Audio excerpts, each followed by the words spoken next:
बोलिए राधा रानी सरकार की जय हो।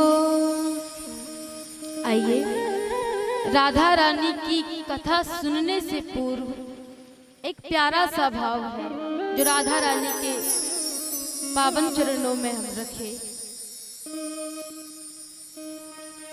श्री राधे। बोलिए राधा रानी सरकार की। राधा रानी के प्रेम उद्गार अर्थात उनकी सरलता सहजता का परिचय हम श्रवण करें। ब्रज के किसी रसिकानंद ने कहा है माँ राधा रानी के प्रति, सरस किशोरी वयस की थोरी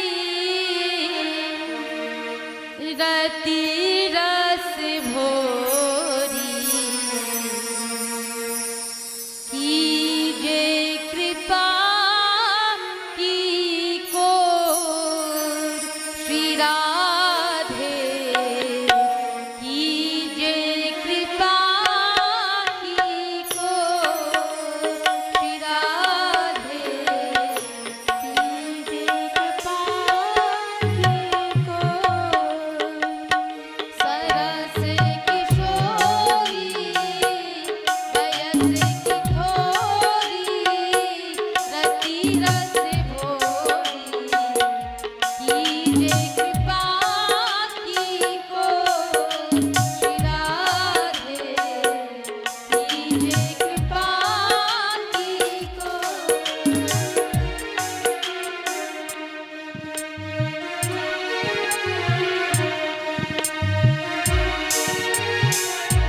कीरस भोरी कीजे कृपा की को श्री राधे कीजे कृपा की को। दोनों हाथों से सभी लोग भावपूर्वक ताली बजाते हुए श्री राधे।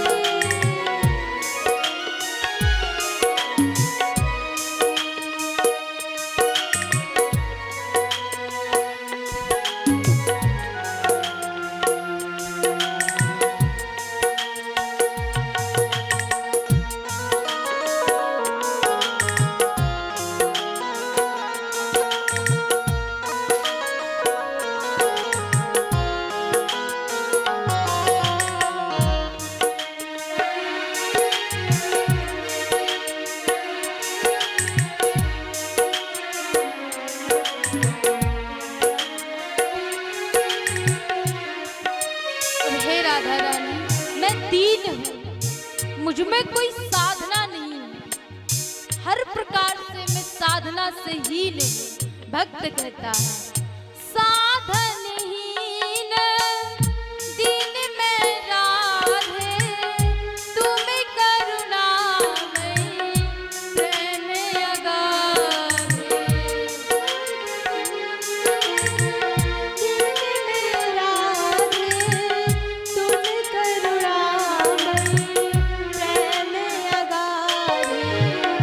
साधनहीन दीन मैं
की और मांगने के लिए दर पर खड़ा हो गया।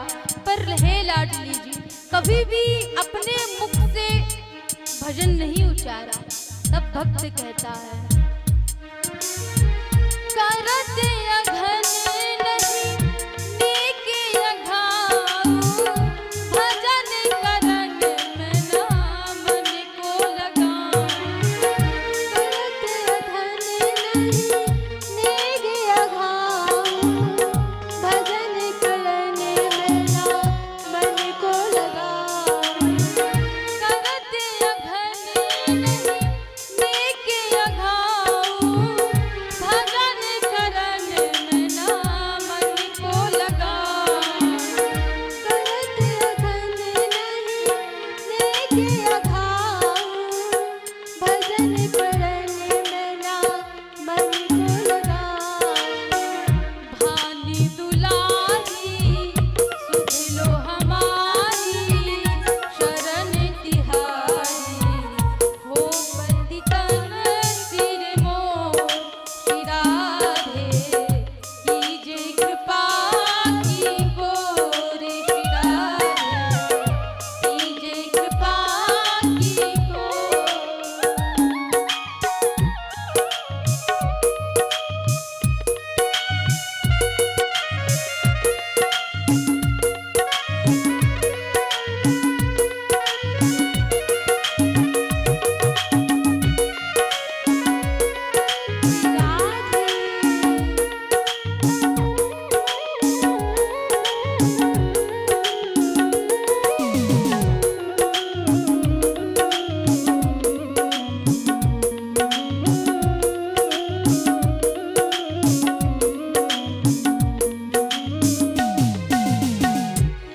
हे राधा रानी, गोपी प्रेम की भिक्षा दीजे, कैसे हूँ मोहे अपनो कर लीजे। गोपी प्रेम की भिक्षा दीजे, कैसे हूँ मोहे अपना लीजे। गोपी प्रेम की भिक्षा दीजे, कैसे हूँ मोहे अपनो कर लीजे। तेरे गुण गावत दिवस बितावत, मृग बरसावत है प्रेम विभोर। श्री राधे कीजे कृपा की गोर। श्री राधे कीजे कृपा की गोर। सरस किशोरी बयस की थोरी, रति रस भोरी कीजे कृपा की गोर। श्री राधे कीजे कृपा की गोर। श्री राधे कीजे कृपा की गोर।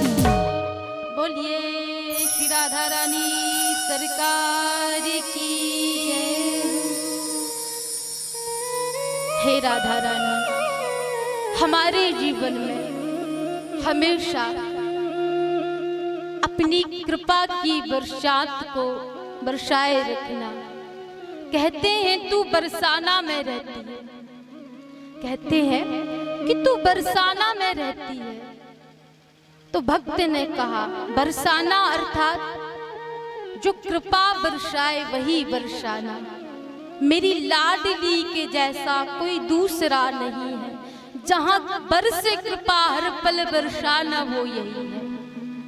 बोले जहां पर निरंतर कृपा बरसती है वही द्वार है मेरी राधा रानी का, मेरी लाडली का, किशोरी का। वहां पर नित्य प्रेमियों का, भक्तों का दरबार लगा है राधा रानी के द्वार पर, क्योंकि राधा रानी हमेशा प्रेम बरसाती है। प्रेम बरसाए वही कृपा है, सबसे बड़ी कृपा। कहते हैं लोग जब बांके बिहारी के मंदिर जाते हैं तो बांके बिहारी के दर्शन करते हैं, दर्शन को पाते हैं। तो बांके बिहारी कब रुलते हैं? तो कहा आपके दर्शन कर लेने मात्र से नहीं रिश्ते, आप बांके बिहारी मंदिर जाओ और जय श्री कृष्ण बोलो तो भी बांके बिहारी नहीं रीझेंगे। तो कहा बांके बिहारी कैसे रीझेंगे? तो उनके मंदिर पर जाओ, कुछ कहो ना कहो, बस एक बार प्रेम से कह देना, दोनों हाथ उठा करके राधे राधे। हर किसी की बिगड़ी किस्मत को संवारने वाली हमारी पिया जू है, हमारी किशोरी जू है। तो महाराज हमारी राधा रानी का वर्णन सारे पुराणों में कहा गया है, देवी पुराणों में भी उसका वर्णन आया है। यहाँ तक कि पुराणों तो छोड़ो महाराज, राधा रानी के नाम का वर्णन वेद में भी आया है और वेदों ने उनके नाम को गाया है, पर वेदों ने भी नेति नेति कह दिया, अर्थात इनकी महिमा अगाध है, इनकी महिमा का पार आज तक किसी ने नहीं पाया। ये राधा रानी की कृपा है, वो जिस पर रीझ जाए। और किशोरी इतनी दयालु है, इतनी कृपालु है कि बिना मांगे मुरादें पूरी करती है। आप मांगो ना मांगो, पर उसके द्वार पर जाकर एक बार खड़े हो जाओ, बस एक बार उसके द्वार पर खड़े हो जाओ, बस उसको निहारो, तो मेरी किशोरी जी बिना कुछ मांगे आपको सब कुछ दे देगी। इतनी सामर्थ्य है। ठाकुर जी दया नहीं करते, तब राधा रानी कहती है कि इस भक्त पर आप दया कर दो, और जिस पर किशोरी जी प्रसन्न हो जाए तो स्वाभाविक है हमारे ठाकुर जी भी प्रसन्न होंगे। वह महारानी है ब्रजमंडल की, समस्त ब्रजमंडल की महारानी हमारी किशोरी जी है, राधा रानी है। तो आइए उसी चिन्मय सत्ता को प्रणाम करते हुए इस देवी महापुराण के क्रम में आप हम सब प्रवेश करें, पुनः प्रवेश करें।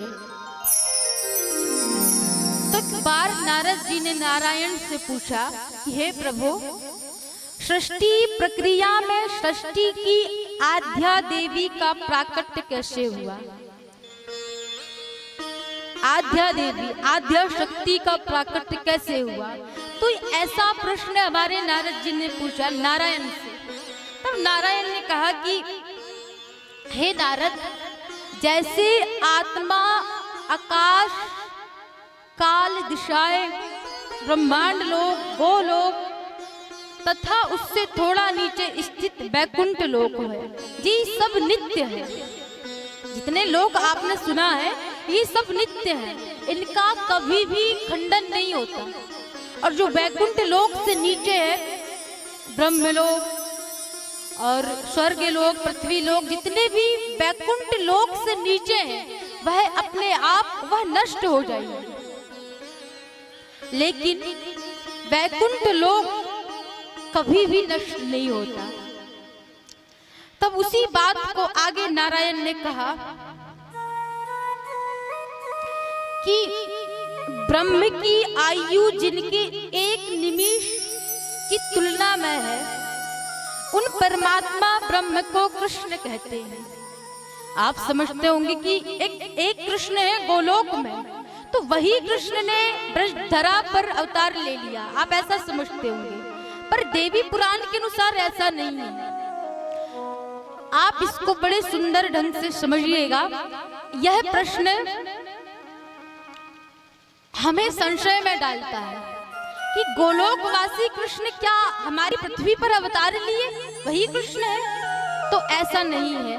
वैसे तो ईश्वरों में कभी भेद नहीं होना चाहिए, पर देवी पुराण के अनुसार जो गोलोकवासी कृष्ण है वो स्वयं परम पुरुष है, वह आद्य शक्ति, आप ब्रह्म कहो आद्य शक्ति कहो, जो गोलोक पर कृष्ण है वो पर ब्रह्म है। और जो हमारे ब्रजधाम पर आए हैं वह कृष्ण हमारे विष्णु भगवान के अवतारी कहे गए हैं, इनका नाम पड़ गया कृष्ण। तो बात समझ में आई? एक बार क्या हुआ, हमारे श्री कृष्ण भगवान ध्यान कर रहे थे। उसी समय उनके मन में एक जिज्ञासा जागी कि हम एक हैं तो हम दो हो जाएं। तो उन्होंने ध्यान किया, आराधना किया, शक्ति की। उसी समय उनके हृदय से एक ज्योत प्रकट हुई जो गौरांग है, प्रकाशित है, प्रकाशवान, सभी को प्रकाशित करने वाली। तो वह दिव्य ज्योत प्रकट हुई। तब वह दिव्य ज्योत प्रकट हुई तो गौर वर्ण की है। उस ज्योत से एक साकार शक्ति प्रकट हुई जिसका नाम है राधा रानी। जब राधा रानी निरंतर श्री कृष्ण के हृदय में प्रवेश करती है और जब ठाकुर जी की इच्छा होती है एक से दो होने की, तब वह अपने हृदय में विराजित राधा रानी का स्मरण करते हैं। उसके पश्चात राधा रानी का प्राकट्य होता है। तो उसी समय हमारे किशोरी जी का प्राकट्य हुआ है और किशोरी जी की सेवा करने के लिए कई मंजरियां हैं, कई सेविकाएं लगी हैं, गोप ग्वाल हमारी राधा रानी की सेवा करने के लिए कमी नहीं है। वही मंजरी राधा रानी की सेवा करती है।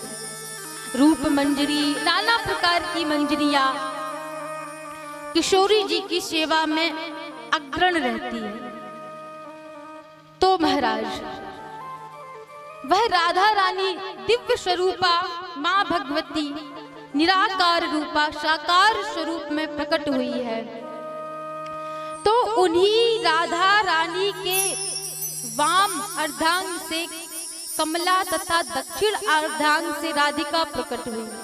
अर्थात जो उनका वामांग है उससे हमारी लक्ष्मी देवी का प्राकट्य हुआ है और जो उनका दाया भाग है उनसे स्वयं राधिका प्रकट हुई है। तो महाराज और उनके मुख कमल से भगवती सरस्वती का प्राकट्य हुआ है। तो इस प्रकार से राधा रानी से तीन देवियों की उत्पत्ति हुई है। अब महाराज वर्षों बीत गए। अब राधा कृष्ण से एक पुत्र की उत्पत्ति हुई। तो राधा रानी ने लाज के मारे उस पुत्र को एक जगह एक जल पर छोड़ दिया। तो महाराज हमारे श्री कृष्ण भगवान ने राधा रानी को श्राप दे दिया कि हे राधा रानी, आपने नन्हा सा बालक को छोड़ दिया है, इसलिए जाओ हम आपको श्राप देते हैं, आपकी कभी कोई संतान ही ना हो और आपके जो स्वरूप से जितने भी देवी देवताओं की उत्पत्ति होती है, जितनी भी देवियों की उत्पत्ति होती है, वह सब निसंतान होंगी। इस प्रकार से श्राप दिया। तो महाराज कई युग बीत गए। वह बालक उसी जल में रुदन कर रहा था। तब हमारे श्री कृष्ण ने उसका रुदन सुना। श्री कृष्ण का ही पुत्र है। तब श्री कृष्ण ने अपनी गोद में उठाया और वह बालक जोर जोर से रुदन करने लगा। तब श्री कृष्ण ने उनका नाम रख दिया महाविष्णु। बोलिए महाविष्णु भगवान की। तो महाराज उस पुरुष का नाम महाविष्णु हुआ जो स्वयं श्री कृष्ण के समान बलवान था, बुद्धिमान था। तो महाराज उस बालक को श्री कृष्ण ने कहा, अरे पुत्र रो मत, तुम्हारा नाम महाविष्णु है। जैसे मैं चिरंजीवी हूँ, नित्य हूँ, उसी प्रकार मैं भी तुम्हें आशीर्वाद देता हूँ कि तुम भी नित्य होगे और तुम्हारा लोक का नाम होगा वैकुंठ लोक। अब महाराज ये वैकुंठ लोक में तुम्हारा वास होगा और तुम्हारा वैकुंठ लोक हमेशा नित्य रहेगा। तो ऐसा वरदान हमारे श्री कृष्ण ने दिया और श्री कृष्ण ने कहा कि तुम मेरे एक मंत्र का सदैव स्मरण करना। उस मंत्र का नाम देवी पुराण में कहा गया है, श्री कृष्णाय स्वाहा। कौन सा मंत्र? जो भी व्यक्ति इसे प्रतिदिन हमेशा इसका जाप करता है वह श्री कृष्ण के चरणार विंद में जगह पाता है। स्वयं श्रीमद् देवी भागवत में श्री कृष्ण ने कहा है। तो महाराज श्री कृष्ण ने कहा कि असंख्य ब्रह्मा के नष्ट होने पर तुम्हारा नाश नहीं होगा। जैसे मैं चिरंजीवी हूँ, चिरकाल तक मैं रहता हूँ, मैं परम पुरुष हूँ, इसी प्रकार तुम भी परम पुरुष होगे। इस प्रकार से आशीर्वाद दिया है। तो उन्हीं महाविष्णु के अंश से हुए हैं विष्णु जी। कथा समझ में आ रही कि नहीं? महाराज ये देवी पुराण एक ही बार में जाने वाली नहीं है, इसको बार बार इसका श्रवण पान करना पड़ेगा। आप सोचो कि एक ही बार में देवी पुराण चली जाए, तो ऐसा नहीं होगा। यह देवी पुराण है, एक बार में समझ में नहीं आएगी। तो महाराज अगर भगवती की कृपा से आपको समझ में आ जाए तो अच्छी बात है। अब महाराज इस प्रकार से राधा रानी से कई देवियों की उत्पत्ति हुई है, कई देवियों की। तो एक बार नारद जी ने नारायण से पूछा, यह कथा को, देवी पुराण को नारद जी नारायण से श्रवण पान कर रहे हैं। किससे? नारायण से, श्री नारद जी महाराज। अब महाराज नारद जी ने कहा कि हे भगवान, अब आप प्रकृति देवियों की पूजन विधि का वर्णन कीजिए। राधा रानी से सृष्टि का वर्णन आप हम सबने श्रवण कर लिया है।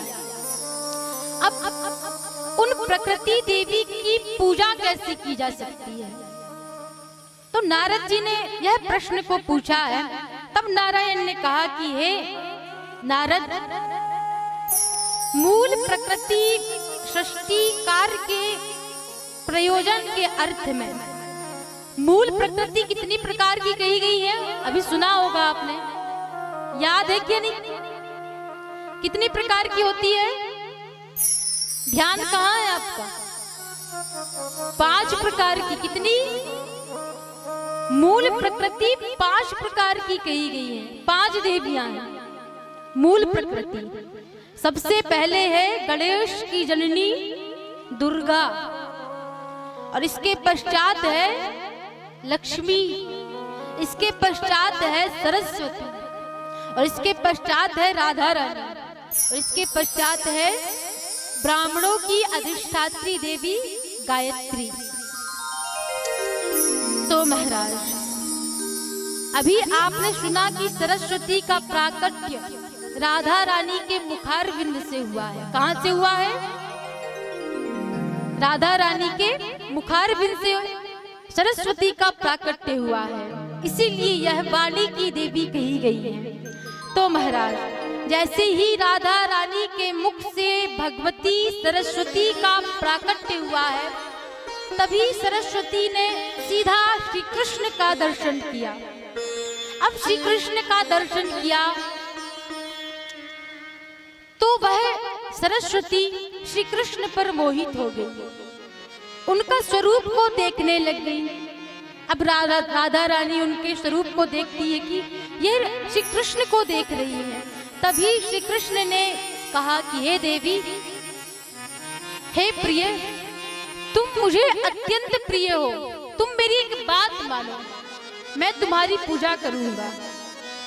तब भगवती सरस्वती ने हाथ जोड़कर कहा कि हे प्रभु, आप आज्ञा दें। उसी समय श्री कृष्ण ने कहा कि हे देवी, तुम विष्णु जी की अर्धांगिनी बन जाओ। कभी सुना है आपने कि भगवती सरस्वती विष्णु जी की पत्नी है, पर देवी पुराण में कहा गया है। तो भगवती सरस्वती को आज्ञा दी श्री कृष्ण ने कि तुम विष्णु की पत्नी हो जाओ।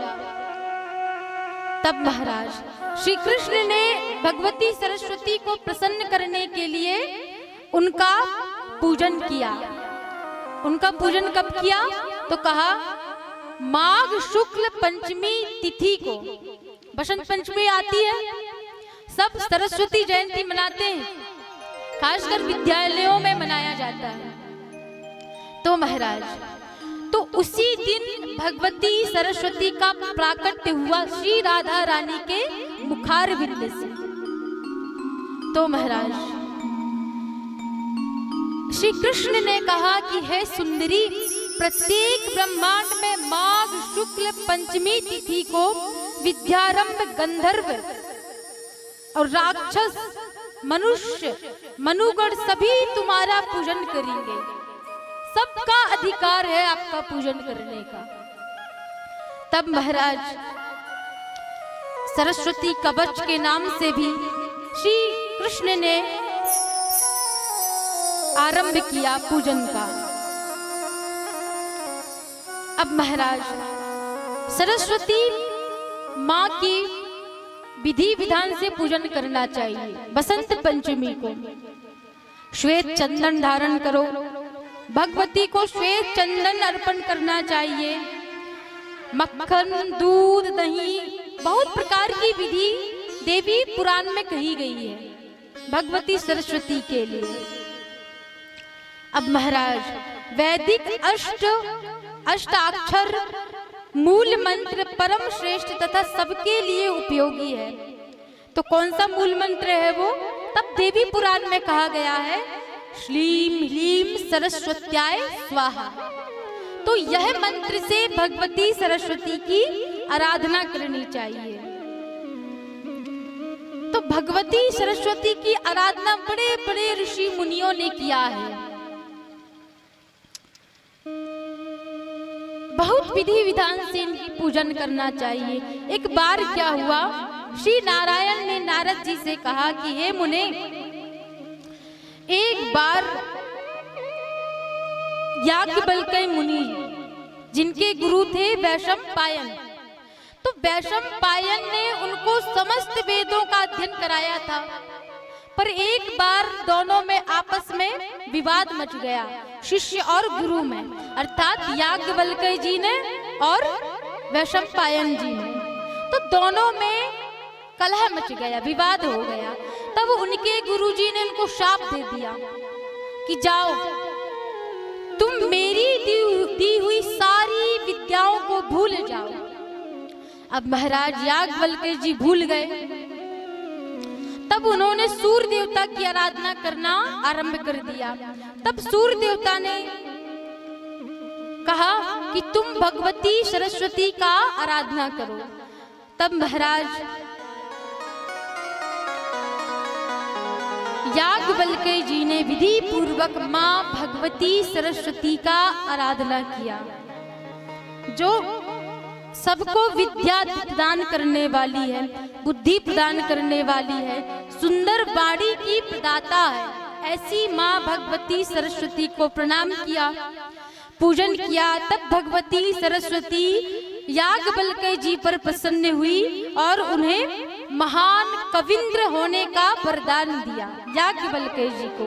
यह वही याज्ञवल्क्य जी है जिन्होंने भरद्वाज मुनि को श्री राम कथा सुनाई थी। सुना है राम कथा आप सबने? तब राम कथा का प्रारंभ कहाँ से है? यहीं से, हमारी याज्ञवल्क्य जी से। वही याज्ञवल्क्य जी भरद्वाज मुनि को श्री राम कथा का श्रवण पान कराते हैं। किसकी कृपा से? भगवती सरस्वती की कृपा से। तो आइए हम भी स्तवन करें उनका। बोलिए सरस्वती मैया की जय। विनय वीणा वादिनी माँ तुम्हारे शरण, विनय वीणा वादिनी माँ तुम्हारे शरण, विनय वीणा वादिनी माँ तुम्हारे शरण, विनय वीणा वादिनी माँ तुम्हारे शरण। भटके अभिनंदन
प्रकाश कर दे। भक्त कहता है ज्योति